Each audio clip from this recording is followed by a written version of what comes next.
योगेन चित्तस्य पदेन वाचा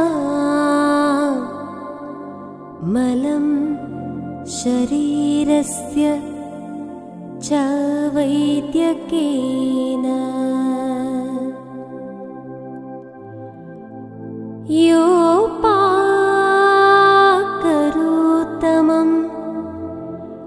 प्रवरं मुनीनां पतञ्जलि प्राञ्जलि राणतोऽस्मि। गुरुब्रह्मा गुरुर्विष्णु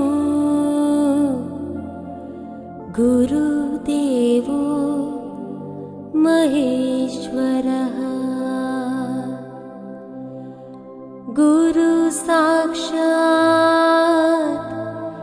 परब्रह्म